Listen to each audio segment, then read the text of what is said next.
Sure. Hello, Eric. Hi.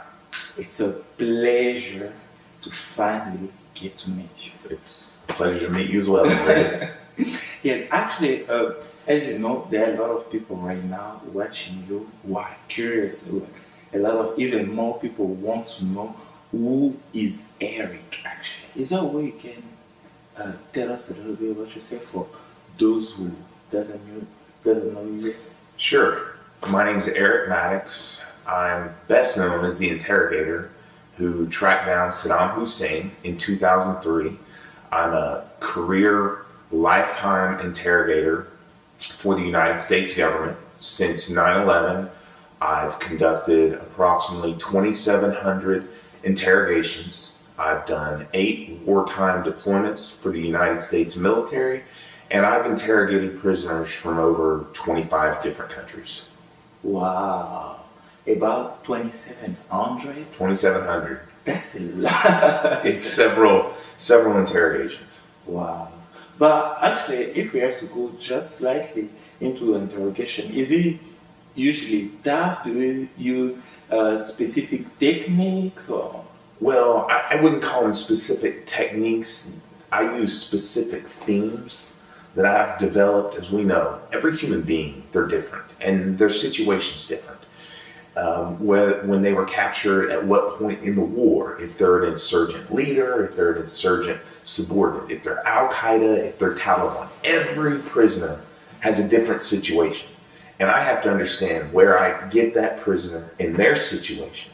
And really the key to interrogations, and I know it sounds funny for anyone who doesn't know interrogations and understand how I developed my techniques for interrogation, but the key is I've got to figure out what are the problems, what are the needs of my prisoners, and I have to address those needs. So you need to find out what it needs right now, What and they need. then you start asking questions toward in that direction. Well, I'm going to ask questions from the moment I get in there. From the moment I get in there, I'm trying to create a dialogue with this prisoner. And you know, most of the time when the prisoner comes into the interrogation room and they pull the mask off the prisoner, he sees me for the first time. He sees that American interrogator for the first time. He's not very happy. Now, he's not mean, but he's scared. He does not trust me. We've captured him, so he's a prisoner of the United States military. And people think that interrogation is about building rapport and friendship with the prisoner. But come on, if you think I can just go in there and say, hey, I want to be your friend, I'm here to help you, they're going to say, well, you just blew down my door and the United States military just captured me. Why should I trust you? So I've got to start from a point of basic communication and start to build enough trust so that I can identify their needs, their concerns, and then I have to work. My job from that point on is to work with my commander, my team, the United States military, to fix this individual's situation to the point of most likely I can get them released. I can get them sent home as long as I get all the useful intelligence out of them. So I'm making a win-win for my military, and I make a situation where I can send them home. Okay, so the point is not just to get information from them and then throw them somewhere else. It's a win-win deal. If I'm gonna grab the information, we call it intelligence, if I'm gonna grab that intelligence and then throw them to the wolves or throw them back into the prison, why would they give it to me? That makes sense. Why would they possibly give it to me? That makes totally sense, but I never look at it that way. I mean, yeah, that makes totally sense. Tell people, you know, you can, so whatever professions we have, if the doctor watches a movie about surgery, they always go, oh, that's ridiculous. And a lawyer watches lawyer movies. Well, as an interrogator, Yes. when I watch interrogations on television or in the movies, they're so ridiculous. They're absolutely ridiculous. And I look at them and I always think, would you talk? Why would anybody talk if that interrogator asked those questions in that manner? No way.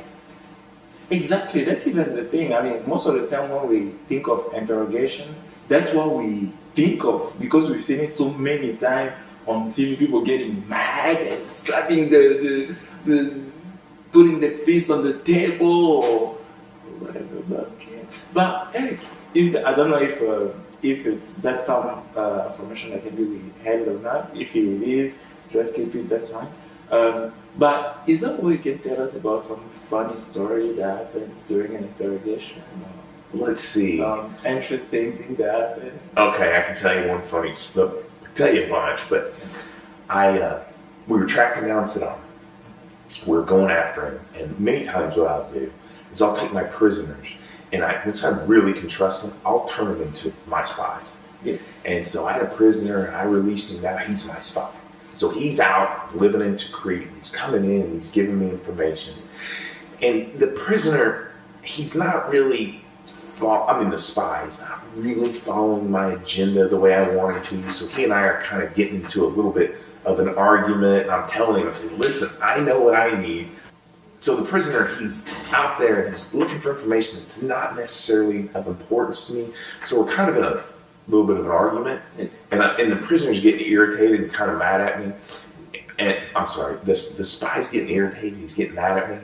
And he looks at me and he says, there's a bounty on your head. And I said, really? I said, why? And they're like, well, people are starting to figure out who you are in the insurgency. And they want to take you out. And I said, oh, okay, well, how much is the bounty? And the spy looks at me and he says, it's more than you're paying me. Which is kind of his way of saying, hey, I can work on either side, but that's the nature of it. And I don't worry about that. Wow. But yeah, that was kind of, I thought it was funny. And so I have a linguist, right? And my linguist is translating all this. My linguist is very defensive of me. He's really upset with the spy. And he says, you have no right to treat this man this way. You better watch who you are. Do you know who you're working with? And the spy looks at my linguist and he said, there's a bounty on you too. Oh. Wow. Yeah. That's very funny. Right. I mean, during that moment, I guess his face was just all light up, like, on me. Yeah. Yeah. But, Eric, and the main purpose of our interview, although you have, the story, we would love to hear even more about it if we had time, but we have to go in the main subject of our conversation. The main subject of our conversation is actually success and happiness. Right. So, what is success for you? How do you define success? That's a great question. And I think I must define success in different categories. So success with my relationship with my family. Success as a father and a husband and a son. Success as a friend. But I will say my career was as an interrogator. And success for me changed in 2003 because I felt like I had always been struggling to succeed. And for me at that time, success was making a difference. And I just didn't feel like in my first 9 years in the military, I had really made a difference. So, my hunt for Saddam Hussein, it was more than that. That was my first time to go to war. It was my first time to do interrogations. And I failed and failed and failed. And we went on 30 raids to get closer to Saddam. And every single time it was a failure, but then from that failure, we got just a little bit more information that led us on another raid. But he was never there. And the bodyguard, which I felt would eventually take us to Saddam Hussein, we couldn't track him down. So it was a fail.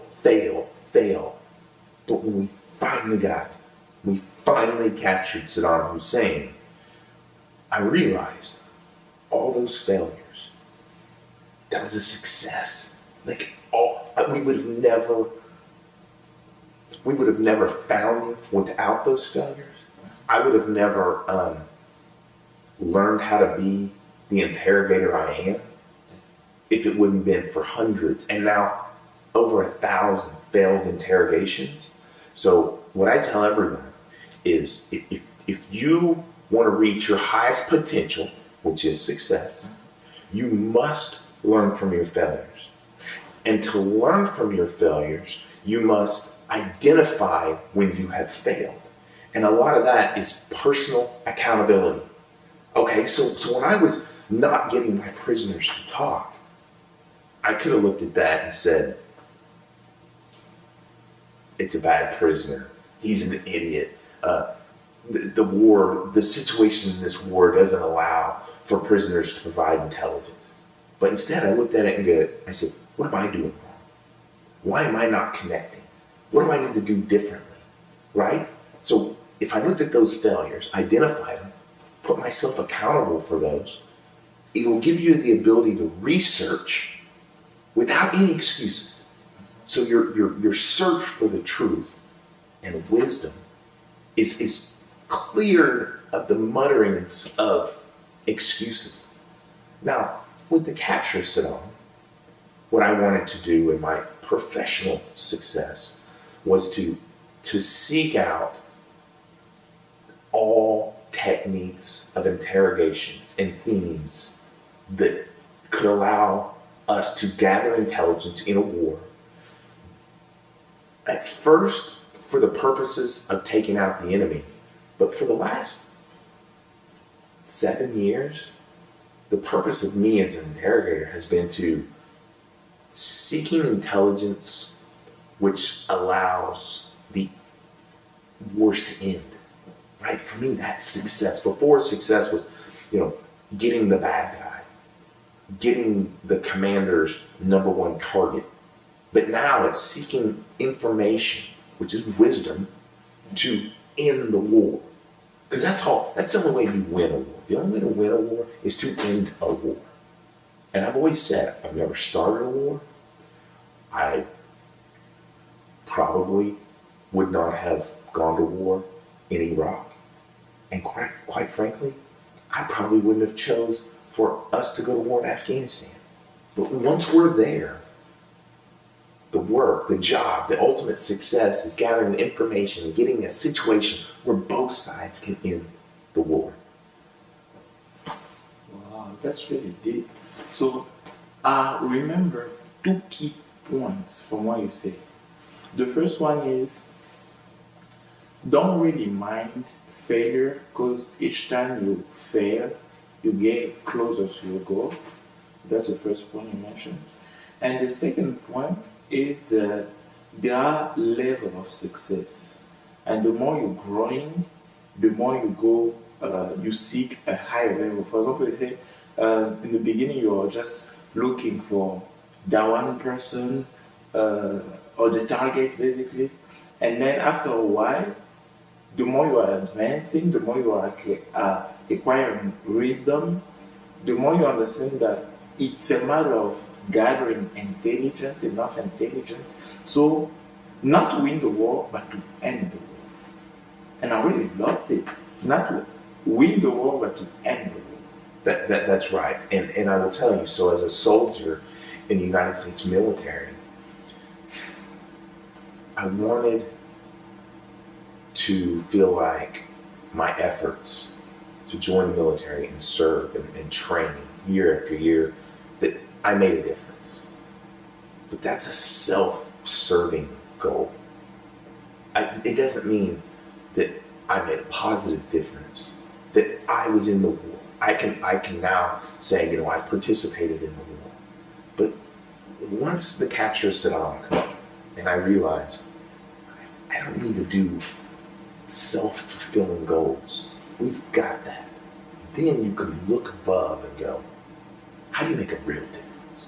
How do you really make a difference? And I'll give you an example.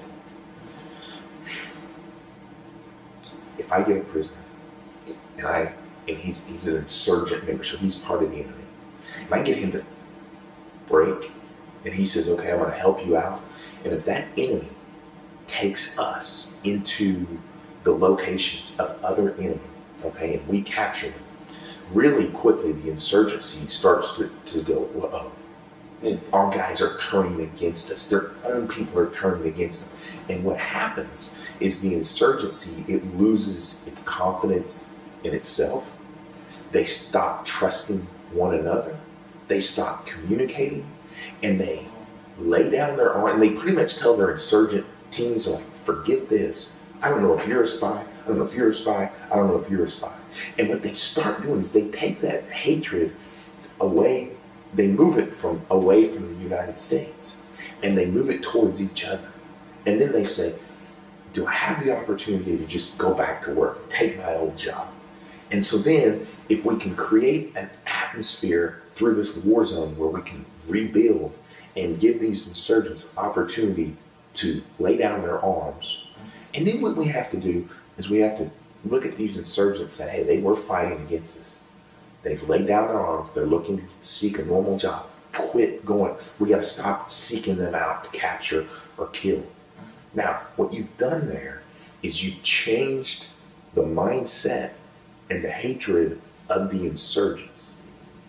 But if you cannot penetrate the enemy and turn them against one another, how do we get them? Well, what we'll typically do, seek out and to blow up their house with a drone strike, right?